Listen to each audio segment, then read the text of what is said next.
अस्सलामुअलैकुम students, welcome back to my channel bureaucrats of tomorrow. Students, आज का जो हमारा जनरल साइंस एंड एबिलिटी का जो लेक्चर है वो है computer hardware and software fundamentals. यानी कंप्यूटर के जो हार्डवेयर और सॉफ्टवेयर फंडामेंटल्स हैं वो कौन कौन से हैं और ये कंप्यूटर सारा वर्क किस तरह करता है। स्टूडेंट, हमारा टॉपिक स्टार्ट करने से पहले, ये आज का हमारा टॉपिक है, इसे स्टार्ट करने से पहले मैं आपको थोड़ा सा अगेन रिवाइज करा दूं कि हमने जनरल साइंस एंड एबिलिटी के सिलेबस को दो पोर्शन में डिवाइड किया था, general science and general ability. मजीद हमने जनरल साइंस के जो एफपीएससी की तरफ से 5 सब हमारे पास टॉपिक्स थे वो थे physical sciences, biological sciences, environmental sciences, food sciences and information technology. Students, ये ऊपर वाले जो चार हैं ये हम ऑलरेडी कवर कर चुके हैं, जो कि हमारी पूरी प्लेलिस्ट में आपको तमाम की तमाम वीडियोस टॉपिक वाइज मिल जाएंगी। कोई भी एक ऐसी चीज़ नहीं है जो हमने कोई मिस की हो। अगर कोई मिस हो भी गई हो तो उसके लिए माजरत। और अभी जो हमारा लास्ट सब टॉपिक था इंफॉर्मेशन टेक्नोलॉजी, हमारे जो जनरल साइंस के सिलेबस का, आज हमारा वो लास्ट लेक्चर नहीं है, इसके सिर्फ हमारे 2 लेक्चर होंगे। आज हमारा सेकंड लास्ट लेक्चर है स्टूडेंट, जिसकी जो टॉपिक है वो है computer hardware and software fundamentals. Student, start करते हैं कि what is computer. An electronic device that processes data, performs calculations and executes instruction to complete task. It can store, retrieve and manage information efficiently. यानी एक ऐसी device जो आप सबके लिए डेटा प्रोसेस करे, कैलकुलेशंस परफॉर्म करे, आपकी इंस्ट्रक्शंस को फॉलो करे, आपके लिए टास्क कंप्लीट करे, मल्टीपल वर्क्स करती है ये एक सिंगल डिवाइस, तो उसे हम कहते हैं कंप्यूटर। इसमें उसके बाद सवाल ये पैदा होता है कि सर कंप्यूटर काम कैसे करता है। स्टूडेंट्स, कंप्यूटर कैसे काम करता है, उसके दो मेन कंपोनेंट्स होते हैं, एक होता है हार्डवेयर, दूसरा होता है सॉफ्टवेयर। हार्डवेयर में आपके पास input devices, output devices, storage devices and CPU आ जाता है। आपके पास चार ये चीज़ें आ जाती हैं हार्डवेयर में। सॉफ्टवेयर में आपके पास दो चीज़ें, एक एप्लीकेशन सॉफ्टवेयर और एक दूसरा होता है सिस्टम सॉफ्टवेयर। अब हम ये पढ़ेंगे कि what are input devices. Input devices होती क्या है। इनपुट डिवाइसेस वो डिवाइसेस होती हैं स्टूडेंट्स जो provide data and control signal to an information processing system. यानी डेटा को परफॉर्म कर, आपको डेटा मुहैया करती हैं और वो कंट्रोल करती हैं किसको, to single and control signal to an information processing system. यानी आपकी कीबोर्ड, माउस, आपके स्कैनर हो गए, डिजिटल कैमरा, जॉयस्टिक्स वगैरह हो गए स्टूडेंट्स। उसके बाद हमारा जो नेक्स्ट अगला हम मूव करेंगे वो पढ़ेंगे कि व्हाट आर आउटपुट डिवाइसेस। ये क्या करती हैं, receives data and commands from N information processing system. Student, आप देखेंगे जब हम माउस से किसी चीज के ऊपर कर्सर रखेंगे, इनपुट करेंगे कि हमें ये एक्शन, हमें ये जो हमारा टास्क है ये परफॉर्म करना है, तो आउटपुट डिवाइसेस हमारी कौन सी होंगी, मॉनिटर, प्रिंटर, स्पीकर, वो परफॉर्म करेंगी। यानी अगर आपने कंट्रोल पी दबा दिया अपने कीबोर्ड के जरिए, तो वो प्रिंटर के जरिए आपको आपकी कोई भी जो भी आपने फाइल प्रिंट की होगी वो आपको दे देगी। स्टूडेंट्स, आईओ प्रोसेसिंग क्या है। स्टूडेंट्स, अब देखें कि एक होगी इनपुट डिवाइस आपका कीबोर्ड, और दूसरा होगा प्रिंटर। मैं आपको एक मिसाल देता हूँ।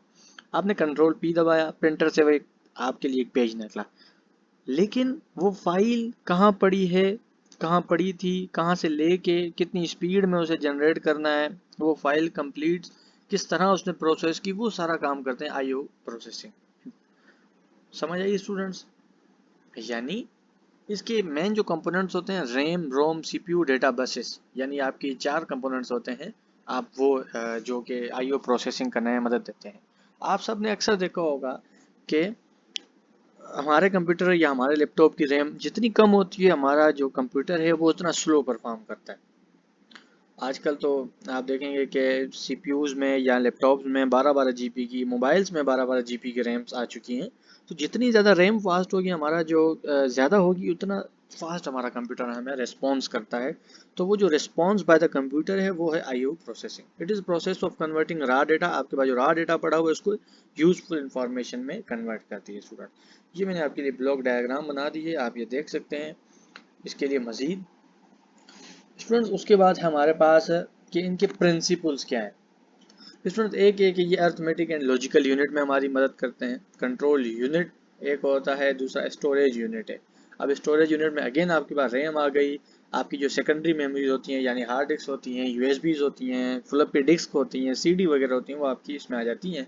और इसके अलावा हमारे पास बसेज आ जाती हैं। ये डेटा बसेज जो मैंने आपको बताया वो कौन कौन सी, एक कंप्यूटर बसेज होती हैं, सिस्टम बसेज होती हैं, एक्सटर्नल बसेज होती हैं, कंट्रोल बसेज होती हैं, और आपके पास स्टूडेंट्स एड्रेस बस होती हैं और डेटा बसेज होती हैं। स्टूडेंट इन सब के अपने अपने काम हैं। आप मज़ीद मैंने आगे आपके लिए ये डेफिनेशन लिख दी हैं, आप वहाँ से भी पढ़ सकते हैं, क्योंकि ये टॉपिक हमारा थोड़ा बड़ा है तो इसलिए मैं डिटेल में नहीं जा रहा, लेकिन आपके लिए मैंने सारा हैंड रिटन नोट्स में ये क्या कहते हैं कि लिख दिए हैं, आप यहाँ से पढ़ सकते हैं। स्टूडेंट उसके बाद हमारा जो नेक्स्ट टॉपिक है वो है डेटा स्टोरेज। यानी डेटा स्टोरेज क्या होती है, डेटा स्टोर किस तरह होती है। क्या it refers to the components and technology use to storage digital data. यानी आपने तस्वीर निकाली, वीडियो बनाई, अब वो वीडियो, वो तस्वीर किसी लैपटॉप में या किसी कंप्यूटर में वो स्टोर कैसे होगी। स्टूडेंट स्टोरेज के लिए दो आपके पास स्टोरेज डिवाइसेस होती हैं। नंबर वन प्राइमरी स्टोरेज जो ज़रूरी होती हैं, नंबर टू सेकेंडरी स्टोरेज यानी रैम और रोम आपके पास प्राइमरी है। उसके बाद आपकी सेकेंडरी यानी SSD, magnetic tabs, USB, floppy disk, hard disk, इसमें आप स्टोरेज डेटा करते हैं। तो आपकी जो डेटा होती है वो इन इन चीज़ों में स्टोर हो रही होती है स्टूडेंट। अच्छा, स्टोर डेटा होती की कैसी है, प्रोसेस क्या है, देखिए data is converted to simple number. आपकी जो डेटा होती है वो सिंपल नंबर्स में कन्वर्ट होती है। Data is recorded by hardware inside the computer. आपकी जो हार्डवेयर होती है कंप्यूटर में उसमें वो रिकॉर्ड हो जाती है। Numbers are organised and move to storage. और जो नंबर्स और वो जो आपके जो है वो ऑर्गेनाइज्ड और मूव हो जाते हैं किसमें, स्टोरेज में। स्टूडेंट उसके बाद हमारा जो टॉपिक है अभी देखें, स्टोरेज में ही हमने अक्सर यूज़ किए हैं एमबी, केबी, जीबी। अब ये बाइट होती क्या है, अब देखें सबसे छोटा हमारे पास जो हमने आज तक क्या कहते हैं कि सुना है, केबी, उसके बाद आपके पास एमबी, उसके बाद आपकी जीबी। स्टूडेंट एक केबी में आपके पास 1024 बाइट्स होती हैं। बाइट्स, जो ये बाइट लिखा हुआ है ये क्वांटिटी है इंफॉर्मेशन को स्टोरेज करने की, आप यूनिट कह सकते हैं उसे। एक केबी में 1024 बाइट होती है, फिर एक एमबी में 1024 केबी होती है, फिर एक जीबी में आपके पास 1024 एमबी होती है। यानी ये आपकी स्टोरेज की क्वांटिटी है कि आप इसमें इतनी स्टोरेज स्टोर कर सकते हैं। स्टूडेंट उसके बाद ये मैंने कुछ कैरेक्टरिस्टिक लिख दिए हैं, आप इससे भी देख सकते हैं। ओके स्टूडेंट उसके बाद हमारा जो नेक्स्ट टॉपिक है वो है नेटवर्किंग एंड इंटरनेट स्टैंडर्ड्स। यानी नेटवर्किंग क्या होती है और इंटरनेट किस तरह इस्तेमाल होता है। स्टूडेंट आप इन डायग्राम को देखें ध्यान से। अब आप देखेंगे कि रिंग वाले, अब ये जो आपको मैंने एक डॉट बनाया हुआ है ना, ये समझें कि ये आपका एक कंप्यूटर नेटवर्क है, यानी सीपीयू है आपका, मॉनिटर, पूरा सिस्टम है एक। अब देखें ये सारे सिस्टम आपस में कनेक्ट हैं, सारे सिस्टम आपस में कनेक्ट हैं। लेकिन देखें अगर ये एक सीपीयू है, मिसाल के तौर पे एक सिस्टम है, अब ये कितनों के साथ कनेक्ट है, ये एक एक आपका दो के साथ कनेक्ट है। यानी इस रिंग सिस्टम में एक कंप्यूटर का सिर्फ दो नेट दूसरे कंप्यूटर या दूसरे सिस्टम के साथ कनेक्शन होता है। और अब आप देखें मेश, स्टूडेंट मेश में देखें कि इस एक का कनेक्शन इसके साथ भी है, इसके साथ भी है और इसके साथ भी है। यानी कोई सिस्टम नहीं है, कोई हमें एक प्रॉपर तरीका नहीं मिलता। अब ये देखें ये कनेक्टर इसके साथ भी है और इसके साथ भी है, ये सिर्फ दो के साथ है, ये वाला भी सिर्फ दो के साथ है। यानी मेश सिस्टम में आपको ये नहीं पता होता कि एक हमारा सिस्टम कितने नेटवर्क के साथ कनेक्ट है। लेकिन स्टार में देखेंगे आप कि एक सेंटर सिस्टम है, बाकी सारे के सारे उस सेंटर सिस्टम के साथ कनेक्ट हैं। लेकिन जो फुली कनेक्टेड उसमें देखेंगे कि हर सिस्टम दूसरे सिस्टम के साथ कनेक्ट है। फुली कनेक्टेड में स्टूडेंट हर सिस्टम दूसरे सिस्टम के साथ कनेक्ट है। तो स्टूडेंट आखिर में हमारा आता है बस सिस्टम। अब बस सिस्टम में क्या होता है कि जिस तरह सीट्स होती है ना, ये देखिए ये बस में सीट्स होती है, इसी तरह इसमें सिस्टम होता है स्टूडेंट। यानी एक सेंटर में आपका एक पूरी नेटवर्किंग लाइन आती है, उसके साथ हर आपका सिस्टम अलग अलग तरीके से कनेक्ट होता है। अच्छा स्टूडेंट, अब कंप्यूटर नेटवर्क की क्लासिफिकेशन ये तो हमने अक्सर आपने भी पहले पढ़ी होगी कि wide area network, personal area network, local area network and metropolitan area network. यानी जो आपका वाइड एरिया नेटवर्क है इसमें tens of thousands of devices जो आपकी हैं वो कनेक्ट होती हैं आपस में। पेन एरिया में पर्सनल डिवाइस एरिया नेटवर्क होता है, यानी फ्यू डिवाइसेस होती हैं किसी जमाल होम नेटवर्क में। और लोकल एरिया नेटवर्क में आपके जो हम अक्सर वाईफाई वगैरह इस्तेमाल कर रहे होते हैं ऑफिस बिल्डिंग्स में जो इस्तेमाल होता है। Small geographical area, metropolitan area network जो है स्टूडेंट उसमें लार्जर यानी पूरे का पूरा कंप्लीट सिटी का जो एक इंटरनेट नेटवर्क होता है वो आपका मेट्रोपॉलिटन एरिया नेटवर्क में आ जाता है।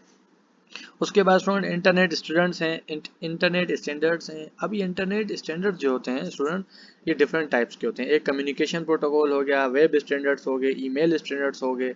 आपने अक्सर देखा है जब वेबसाइट होती है यहाँ तो उसके आगे HTTP लिखा होता है या HTML लिखा होता है। ये आपके डिफरेंट किस्म के स्टैंडर्ड्स हैं। जिस तरह एड्रेसिंग एंड नेमिंग है, डोमेन नेम सिस्टम DNS भी हमने अक्सर देखा है। सिक्योरिटी स्टैंडर्ड्स हैं, फाइल ट्रांसफर स्टैंडर्ड्स हैं, मीडिया एंड स्ट्रीमिंग है। अब स्टूडेंट ये आपके पेपर में इतना नहीं आते, इनका कोई इतना रोल नहीं है आपके GSA के पेपर में, इसीलिए मैंने आपको ना इसके डिफाइन किए हैं ज़्यादा, ना मैं आपको इसके बारे में बता रहा हूँ। अच्छा, इनकी इम्पोर्टेंस क्या है ये स्टैंडर्ड्स को यूज़ करने की? हमारे पास जो इंटरऑपरेबिलिटी होती है, स्केलेबिलिटी होती है, सिक्योरिटी, इनोवेशन, ये भी आपके लिए इतना कोई ख़ास नहीं है। अच्छा, डेवलपमेंट क्या होती है सिस्टम की? आपके पास ड्राफ्टिंग की होती है, रिव्यू होता है और अडॉप्शन होती है। इसे भी आप छोड़ दें फिलहाल, ये मैंने आपको सिर्फ पता होना चाहिए इसलिए मैंने आपके लिए किया है। अच्छा, एप्लीकेशन एंड बिजनेस सॉफ्टवेयर की एप्लीकेशंस क्या होती हैं स्टूडेंट? बिजनेस सॉफ्टवेयर की तीन डिफरेंट टाइप्स होती हैं। Small business software, medium size और SME यानी small and medium size enterprises और एंटरप्राइज लेवल। यानी आपका कौन सा नेटवर्क है, वो जो सॉफ्टवेयर है वो कितनी एरिया में कितने कनेक्टेड डिवाइस की में इस्तेमाल होता है। मिसाल से माल है, अब माइक्रोसॉफ्ट है आम, माइक्रोसॉफ्ट कोई आम बंदा एक घर के लिए इस्तेमाल करता है, मैं इस्तेमाल कर रहा हूँ अभी, आप इस्तेमाल कर रहे हैं, यानी single person small business software कोई भी छोटा से छोटा बिजनेस पे करते हैं। लेकिन स्टूडेंट मीडियम साइज में क्या होता है कि कस्टमर रिलेशनशिप मैनेजमेंट होती है इसके अंदर। यानी एक स्कूल का सॉफ्टवेयर अपना सॉफ्टवेयर है, उसके अंदर फिर आप देखेंगे कि डिफरेंट टाइप्स ऑफ बच्चों की एडमिशन्स होती है, फिर उसमें एग्जाम सिस्टम, और ये मीडियम साइज है। लेकिन एक एंटरप्राइज होता है यानी कंपनीज, जो बड़ी बड़ी कंपनीज आपकी इस्तेमाल करती हैं, जो कॉमनली यूज्ड बिजनेस सॉफ्टवेयर्स होते हैं स्टूडेंट, वो ये आपके पास 5 की लिस्ट आ जाती है पूरी, आप ये देख लीजिएगा। और उसके बाद कुछ सोशल मीडिया वेबसाइट्स हैं, ये तो हम आप यूज़ करते हैं। इनका जो मकसद होता है वो क्रिएट एंड सोशल कंटेंट होता है, कनेक्ट विद अदर्स होता है, पार्टिसिपेट इन ऑनलाइन कम्युनिटीज़ होता है, एंगेजिंग इन सोशल नेटवर्किंग। आपके पास एग्जांपल है Instagram, Facebook, LinkedIn, Twitter, Snapchat, WhatsApp, ये आपके पास सारी सोशल मीडिया वेबसाइट्स हैं।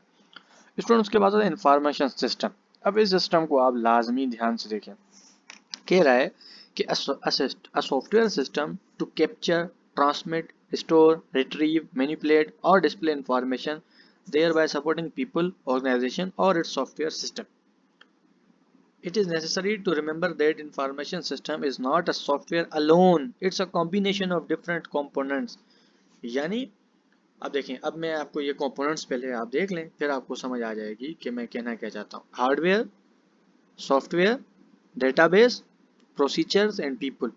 अब एक कंपनी है, आप देखें एक कंपनी है, उसके बाद हार्डवेयर यानी आपके सारे CPUs वगैरह, उसमें सॉफ्टवेयर वो अपना जो इस्तेमाल कर रहे हैं वो, डेटाबेस उसमें क्या डेटा कंपनी की है, किस प्रोसीजर, कौन सा प्रोसीजर इस्तेमाल कर रहे हैं, और कौन से पीपल हैं जो लोग उसके साथ कनेक्ट है, वो पूरा आपका इंफॉर्मेशन सिस्टम में आ जाता है। स्टूडेंट्स, इंफॉर्मेशन सिस्टम के स्टूडेंट 3 टाइप्स होते हैं: operational information system, business information system and specialised information system. अब स्पेशलाइज कैसे स्टूडेंट, हम जियोग्राफी वगैरह के लिए GPS सिस्टम वगैरह के लिए जो इस्तेमाल करते हैं उसे जियोग्राफिकल इंफॉर्मेशन सिस्टम होता है, नॉलेज मैनेजमेंट सिस्टम होता है। इसी तरह स्टूडेंट, फंडामेंटल्स ऑफ AI। अब AI आर्टिफिशियल इंटेलिजेंस आपको पता है कि इसकी कितनी अहमियत है हमारी आज की रोज़मर्रा की ज़िंदगी में। According to field Minsky and McCarthy, described intelligence as any task performed by a program or a machine.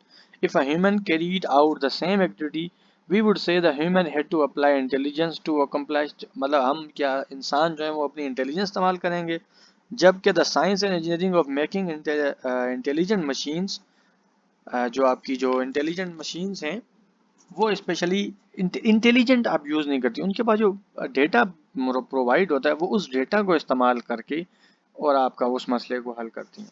अब जो आपका AI है वो कॉग्निटिव साइंस में भी होता है, रोबोटिक्स एप्लीकेशंस भी हैं, इसकी नेचुरल इंटरफेस एप्लीकेशंस भी आपके पास मौजूद हैं, ये भी आप पढ़ लें, इसकी भी इतनी कोई ख़ास पेपर में वैल्यूज़ नहीं होती। फंडामेंटल्स ऑफ AI, हाँ ये आप पढ़ सकते हैं कि AI क्या कर सकता है। मशीन लर्निंग है आपकी, नेचुरल लैंग्वेज प्रोसेसिंग आ जाता है, और कंप्यूटर विजन आ जाता है, robotics, expert system, knowledge representation, planning, reasoning, problem solving, perception, ये आपका सारा AI काम करता है आपका। एडिशनली एआई आल्सो क्या करता है, data pre processing, algorithm design, model evolution, ethics and fairness, transparency and explainability. यानी ये आपकी एआई के सारे फंडामेंटल थे स्टूडेंट। तो आज की वीडियो हमारी काफ़ी लंबी भी हो गई है। तो अभी हमारा इसके बाद लास्ट लेक्चर होना है स्टूडेंट्स जनरल साइंस के पोर्शन में, उसके बाद हम एबिलिटी का पोर्शन स्टार्ट करेंगे। Thanks for watching this video. Subscribe कर लीजिए मेरे चैनल ब्यूरोक्रेट्स ऑफ टुमारो को। अल्लाह हाफिज़।